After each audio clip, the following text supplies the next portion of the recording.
20,000 euro ਦੀ lottery ਲੱਗੀ। ਜਿਹੜਾ ਬੰਦਾ ਮਹੀਨੇ ਦੇ ਸਿਰਫ 50 ਯੂਰੋ ਬਚਾਉਂਦਾ ਸੀ, ਇੱਕ ਹਾਂਡੀ ਬਣਾਉਂਦਾ ਤੇ 3-3 ਦਿਨ ਉਹ ਹੀ ਖਾਂਦਾ ਆ, ਉਹਨੂੰ ਤੇ ਇਸ ਗੱਲ ਦਾ ਪਤਾ ਨਹੀਂ ਸੀ ਕਿ 20,000 ਯੂਰੋ ਯਕਦਮ ਮੇਰੇ ਹੱਥ ਵਿੱਚ ਆ ਜਾਏਗਾ। ਕਹਿੰਦਾ ਜਿਸ ਵੇਲੇ ਯੂਰਪ ਦੇ ਪੇਪਰ ਲੱਭਦੇ ਨੇ, ਸਭ ਤੋਂ ਪਹਿਲਾਂ ਬੰਦੇ ਦੀ ਖੁਆਇਸ਼ ਇਹ ਹੀ ਹੁੰਦੀ ਹੈ ਕਿ ਉਹਨੂੰ ਕੰਮ ਲੱਭੇ। ਕਹਿੰਦਾ ਮੇਰੀ ਵੀ ਖੁਆਇਸ਼ ਇਹ ਹੀ ਸੀ, ਮੈਂ ਕੰਮ ਢੂੰਡਣਾ ਸ਼ੁਰੂ ਕੀਤਾ। ਜਿਹੜੇ ਮੁੰਡੇ ਮੇਰੇ ਨਾਲ ਰਹਿੰਦੇ ਨੇ ਸਾਰੇ ਫੈਕਟਰੀਆਂ 'ਚ ਲੱਗੇ ਸੀ, ਆਂਦੇ ਸੀ ਕਿ ਤੇਰੇ ਵਾਸਤੇ ਕੰਮ ਪਤਾ ਕਰ ਲਾਂਗੇ, ਲੇਕਿਨ ਪਤਾ ਕੋਈ ਨਹੀਂ ਸੀ ਕਰਦੇ ਪਏ। ਇੱਕ ਪੀਸੀਓ ਤੇ ਮੈਂ ਜਾਂਦਾ ਸਾਂ ਫੋਨ ਕਰਨ ਵਾਸਤੇ, ਉਹਨੇ ਮੈਨੂੰ ਦੱਸਿਆ ਤੂੰ ਇੰਝ ਕਰੀ ਕਿ ਸਾਈਕਲ ਲੈ ਤੇ ਡਿਲੀਵਰੀ ਦਾ ਕੰਮ ਸ਼ੁਰੂ ਕਰ ਦੇ। ਕਹਿੰਦਾ ਮੈਂ ਜਿਸ ਵੇਲੇ ਡਿਲੀਵਰੀ ਦਾ ਕੰਮ ਸ਼ੁਰੂ ਕੀਤਾ ਤੇ ਮੇਰੇ ਨਾਲ ਜਿਹੜੇ ਮੁੰਡੇ ਰਹਿੰਦੇ ਸੀ ਉਹ ਹੀ ਮੈਨੂੰ ਆਖਦੇ ਸੀ ਕਿ ਥੋੜਾ ਸਬਰ ਕਰ ਜੇ ਯਾਰ, ਅਸੀਂ ਤੈਨੂੰ ਫੈਕਟਰੀ ਲਵਾ ਦੀ ਯਾਰ। ਕਹਿੰਦਾ ਮੈਂ ਕਿਹਾ ਨਹੀਂ, ਮੈਨੂੰ ਡਿਲੀਵਰੀ ਦੇ ਕੰਮ 'ਚ ਬੜਾ ਮਜ਼ਾ ਪਿਆ ਆਉਂਦਾ, ਮੈਂ ਬੇਸ਼ੱਕ ਫਾਲਤੂ ਵੀ ਟਾਈਮ ਲੈ ਲਾਂ ਤੇ ਹੋਰ ਪੈਸੇ ਮੈਨੂੰ ਬਚ ਸਕਦੇ ਨੇ। ਕਹਿੰਦਾ ਮੈਂ ਬੜੀ ਮਿਹਨਤ ਕਰਨ ਲੱਗ ਪਿਆ ਸਾਂ, ਮੈਂ ਇਹ ਸੋਚਿਆ ਸੀ ਕਿ ਮੈਂ ਤਰੱਕੀ ਕਰਨੀ ਹੈ, ਲਾਇਸੈਂਸ ਕਰਨਾ ਹੈ,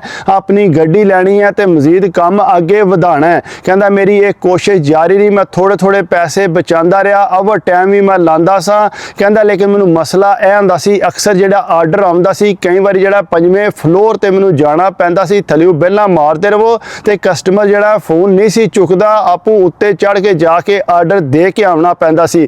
ਅੱਗੋਂ ਬੇਇੱਜ਼ਤੀ ਵੀ ਬੜੀ ਕਰ ਦਿੰਦੇ ਸੀ ਕਿ ਸਾਡਾ ਆਰਡਰ ਜਿਹੜਾ ਠੰਡਾ ਹੋ ਗਿਆ, ਕਈ ਤੇ ਵਾਪਸ ਕਰ ਦਿੰਦੇ ਸੀ। ਫਿਰ ਸਾਨੂੰ ਜਿਹੜਾ ਬੜਾ ਗੁੱਸਾ ਕਰਦੇ ਸੀ ਜਿਨ੍ਹਾਂ ਕੋਲ ਅਸੀਂ ਆਰਡਰ ਲੈ ਕੇ ਆਉਂਦੇ ਸੀ, ਕਹਿੰਦੇ ਸੀ ਤੁਹਾਡੇ ਪੈਸੇ ਕੱਟਾਂਗੇ। ਕਹਿੰਦਾ ਬੜੀ ਟੈਨਸ਼ਨ ਹੁੰਦੀ ਸੀ, 2-2 3-3 ਯੂਰੋ ਕਰਕੇ ਪੈਸੇ ਇਕੱਠੇ ਕਰੀਦੇ ਸੀ। ਕਹਿੰਦਾ ਪਰ ਜਿਉਂ ਮੈਂ ਪੈਸੇ ਇਕੱਠੇ ਕਰਕੇ ਪਹਿਲਾਂ ਘਰ ਨਹੀਂ ਮੈਂ ਪੈਸੇ ਭੇਜੇ, ਕੋਈ 100 ਯੂਰੋ ਘਰ ਭੇਜ ਦਿੰਦਾ ਸਾਂ, ਬਾਕੀ ਮੈਂ ਇੱਥੇ ਰੱਖੇ, ਮੈਂ ਨਾਲ ਲਾਇਸੈਂਸ ਕਰਨਾ ਸ਼ੁਰੂ ਕਰ ਦਿੱਤਾ। ਕਹਿੰਦਾ ਜਿਸ ਵੇਲੇ ਮੈਂ ਲਾਇਸੈਂਸ ਕਰਦਾ ਸੀ ਪਿਆ, ਮੈਂ ਬਹੁਤ ਜਲਦੀ ਜਿਹੜਾ ਉਹ ਕਲੀਅਰ ਕਰ ਲਿਆ ਤੇ ਮੈਂ ਆਪਣੀ ਇੱਕ ਗੱਡੀ ਲਈ, ਸੈਕਿੰਡ ਹੈਂਡ, ਨਵੀਂ ਨਹੀਂ ਮੈਂ ਲਈ। ਮੈਂ ਕਿਹਾ ਨਵੀਂ ਚਲੋ ਅੱਗੂ ਲੈ ਲਾਂਗਾ, ਪਹਿਲਾਂ ਕੰਮ ਤੇ ਸ਼ੁਰੂ ਕਰਾਂ। ਕਹਿੰਦਾ ਮੈਂ ਜਿਸ ਵੇਲੇ ਕੰਮ ਸ਼ੁਰੂ ਕੀਤਾ ਗੱਡੀ ਤੇ ਮੈਨੂੰ ਮਜ਼ਾ ਕਾਫੀ ਆਉਣ ਲੱਗ ਪਿਆ। ਜਿਸ ਵੇਲੇ 2-4 ਕਿਲੋਮੀਟਰ ਦੂਰ ਜਾਂਦੇ ਸਾਂ ਹੋਰ ਆਰਡਰ ਦੇ ਪੈਸੇ ਜ਼ਿਆਦਾ ਲੱਭਦੇ ਸੀ। ਕਹਿੰਦਾ ਬੜਾ ਮੈਨੂੰ ਫਾਇਦਾ ਹੋਣ ਲੱਗ ਪਿਆ, ਨਾਲੇ ਘਰ ਵੀ ਫਟਾਫਟ ਆ ਜਾਂਦਾ ਸਾਂ, ਬਾਰਿਸ਼ ਵਗੈਰਾ ਵੀ ਹੋਵੇ ਤੇ ਮੇਰੇ ਵਾਸਤੇ ਈਜ਼ੀ ਹੁੰਦਾ ਸੀ, ਕਿਉਂਕਿ ਸਾਈਕਲ ਤੇ ਜਿਹੜਾ ਬਾਰਿਸ਼ ਨਾਲ ਬੰਦਾ ਬਹੁਤ ਜ਼ਿਆਦਾ ਗਿੱਲਾ ਹੋ ਜਾਂਦਾ, ਗਰਮੀ ਹੋਵੇ ਤਾਂ ਵੀ ਬੜੀ ਪਰੇਸ਼ਾਨੀ ਬਣਦੀ ਸੀ। ਕਹਿੰਦਾ ਗੱਡੀ ਜਿਹੜੀ ਮੈਂ ਲਈ ਸੀ, ਜ਼ਾਹਰੀ ਗੱਲ ਹੈ ਹਰ 10 ਮਿੰਟ ਬਾਅਦ ਰੋਕਣੀ ਪੈਂਦੀ ਸੀ ਆਰਡਰ ਵਾਸਤੇ। ਕਹਿੰਦਾ ਨਵੀਂ ਗੱਡੀ ਤੇ ਹੈ ਕੋਈ ਨਹੀਂ ਸੀ, ਮੇਰੀ ਪੁਰਾਣੀ ਸੀ। ਪਿੱਛੋਂ ਵੀ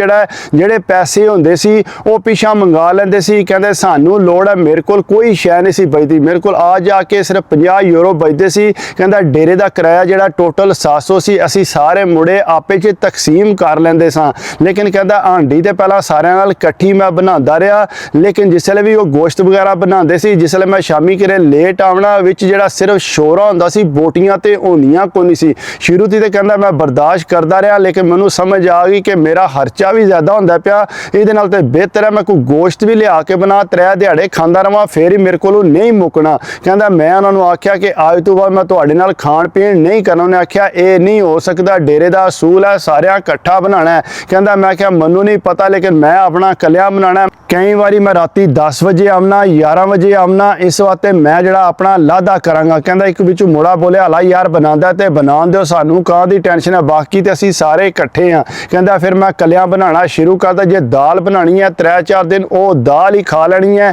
ਅੱਗੋਂ ਗੱਲਾਂ ਕਰਦੇ ਸੀ ਤੂੰ ਇਤਨਾ ਕੰਮ ਕਰਨੇ, ਆਰਡਰਾਂ ਦਾ ਹਾਲਤ ਤੇਰੀ ਰਹੀ ਕੋਈ ਨਹੀਂ, ਕੋਈ ਚੰਗੀ ਚੀਜ਼ ਲਿਆ ਕੇ ਖਾਇਆ ਕਰ। ਕਹਿੰਦਾ ਮੈਂ ਕਿਹਾ ਅੱਛਾ ਮੈਂ ਖਾ ਲਾਂਗਾ, ਤੁਸੀਂ ਪਰੇਸ਼ਾਨ ਨਾ ਹੋ। ਕਹਿੰਦਾ ਬਾਹਰੋਂ ਮੈਂ ਕਦੇ ਕੋਈ ਖਰਚਾ ਨਹੀਂ ਸੀ ਕੀਤਾ, ਜਿਹੜੇ ਬਚਦੇ ਸੀ ਮੈਂ ਘਰ ਪਾਕਿਸਤਾਨ ਹੀ ਟੋਰਦਾ ਸਾਂ। ਕਹਿੰਦਾ ਅੱਗੋਂ ਇੰਝ ਹੋਇਆ ਕਿ ਜਿਹੜੀ ਮੈਂ ਗੱਡੀ ਲਈ ਸੀ ਉਹਦੇ ਤੇ ਆਰਡਰ ਦਿੰਦਾ ਸਾਂ, ਜ਼ਾਹਰੀ ਗੱਲ ਹੈ ਕਹਿੰਦਾ ਹਰ ਥੋੜੀ ਦੇਰ ਬਾਅਦ ਉਹਨੂੰ ਰੋਕਣਾ ਪੈਂਦਾ ਸੀ। ਕਹਿੰਦਾ ਇੱਕ ਵਾਰੀ ਮੈਂ ਸਟਾਰਟ ਕਰਨ ਲੱਗਾ, ਉਹ ਸਟਾਰਟ ਹੀ ਕੋਈ ਨਾ ਹੋਈ, ਆਰਡਰ ਮੇਰੇ ਕੋਲ ਪਏ। ਕਹਿੰਦਾ ਮੈਨੂੰ ਪਰੇਸ਼ਾਨੀ ਬਣ ਗਈ, ਢੇਰ ਕੋਸ਼ਿਸ਼ ਕੀਤੀ, ਅੱਗੋਂ ਆਰਡਰਾਂ ਵਾਲੇ ਵੀ ਕਾਲ ਕਰਨ, ਫਿਰ ਮੈਂ ਉਹਨਾਂ ਨੂੰ ਦੱਸਿਆ ਕਿ ਇਸ ਤਰ੍ਹਾਂ ਮੇਰੀ ਗੱਡੀ ਖਰਾਬ ਹੋ ਗਈ ਹੈ। ਕਹਿੰਦਾ ਉਹਨਾਂ ਆਖਿਆ ਚੱਲ ਅਸੀਂ ਹੋਰ ਬੰਦਾ ਟੋਰਨੇ ਆ, ਉਹਨੂੰ ਆਰਡਰ ਦੇ ਦੇ। ਕਹਿੰਦਾ ਮੈਂ ਉਹਨੂੰ ਆਰਡਰ ਦੇ ਦਿੱਤੇ। ਉਸ ਤੋਂ ਬਾਅਦ ਕਹਿੰਦਾ ਮੈਂ ਗੱਡੀ ਖੜਨੀ ਸੀ, ਮੈਂ ਬੜੇ ਦੋਸਤਾਂ ਨੂੰ ਫੋਨ ਕੀਤਾ ਕਿ ਇਸ ਤਰ੍ਹਾਂ ਜਿਹੜਾ ਯਾਰ ਮੇਰੀ ਗੱਡੀ ਖਰਾਬ ਹੋਈ ਆ, ਆ ਕੇ ਮੇਰੀ ਮਦਦ ਕਰੋ। ਕਹਿੰਦਾ ਕਿਸੇ ਨੇ ਮੇਰੀ ਮਦਦ ਕੋ ਨਾ ਕੀਤੀ, ਫਿਰ ਗੱਡੀ ਉੱਥੇ ਹੀ ਖਲਾਈ। ਕਹਿੰਦਾ ਉਸ ਤੋਂ ਬਾਅਦ ਜਿਹੜਾ ਮੈਂ ਮਕੈਨਿਕ ਪਤਾ ਕਰਨਾ ਸ਼ੁਰੂ ਕੀਤਾ, ਇੱਕ ਮਕੈਨਿਕ ਮੈਨੂੰ ਲੱਭਾ, ਉਹ ਮੇਰੇ ਨਾਲ ਆਇਆ, ਉਹਦੀ ਮਿਹਰਬਾਨੀ ਸੀ। ਕਹਿੰਦਾ ਮੈਨੂੰ ਕਹਿੰਦਾ ਕਿ ਠੀਕ ਹੈ ਗੱਡੀ ਤੇਰੀ ਜਿਹੜੀ ਹੈ ਨਾ ਉੱਥੇ ਗਰਾਜ 'ਚ ਖੜਨੀ ਪੈਣੀ ਹੈ, ਉੱਥੇ ਜਾ ਕੇ ਚੈੱਕ ਕਰਾਂਗੇ। ਕਹਿੰਦਾ ਮੈਂ ਕਿਹਾ ਜਿਸ ਤਰ੍ਹਾਂ ਵੀ ਹੈ ਤੂੰ ਚੁੱਕ ਕੇ ਇੱਕ ਵਾਰੀ ਖੜੋ ਤੇ ਸਹੀ।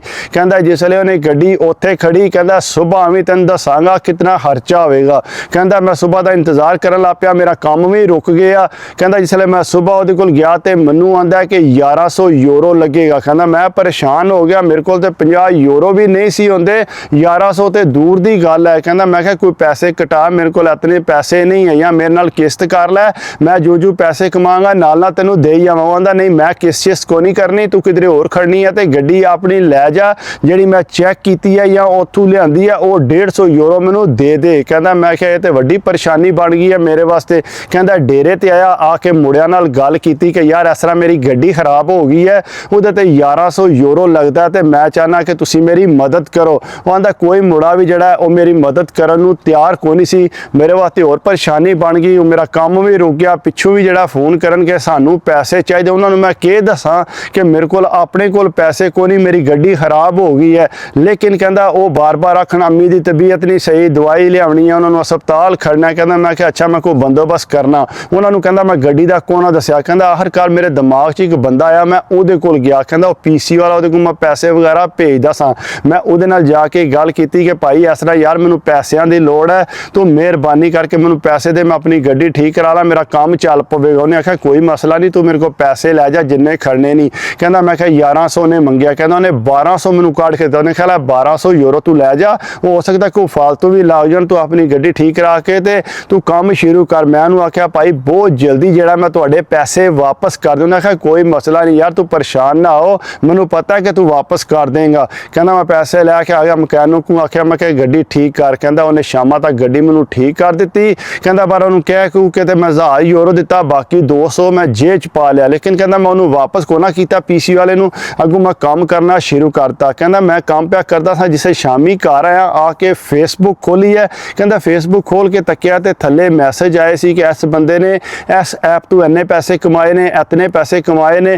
ਕਹਿੰਦਾ ਮੇਰੇ ਵੀ ਦਿਮਾਗ 'ਚ ਗੱਲ ਆਈ, ਮੈਂ ਫਟਾਫਟ ਉਸ ਐਪ ਨੂੰ ਕਲਿੱਕ ਕੀਤਾ। ਕਹਿੰਦਾ ਜਿਸੇ ਸਿੱਧਾ ਐਪ ਸਟੋਰ ਤੇ ਟੁਰ ਗਿਆ। ਕਹਿੰਦਾ ਮੈਂ ਉਹਨੂੰ ਇੰਸਟਾਲ ਕਰ ਲਿਆ। ਕਹਿੰਦਾ ਜਿਸ ਵੇਲੇ ਇੰਸਟਾਲ ਕੀਤਾ ਤੇ ਉਹ ਕਹਿੰਦੇ ਜੀ ਆਪਣਾ ਕਾਰਡ ਦਿਓ ਵਿੱਚ, ਅਗਰ ਤੁਸੀਂ ਜਿਹੜਾ ਇਹ ਖੇਡਣਾ ਚਾਹੁੰਦੇ ਹੋ। ਕਹਿੰਦਾ ਮੈਂ ਜਿਹੜਾ ਨਾ ਸੋਚੇ ਬਗੈਰ ਆਪਣਾ ਕਾਰਡ ਦੇਤਾ, ਉਹਦੇ 'ਚ ਆਈ 60-70 ਯੂਰੋ ਸੀ।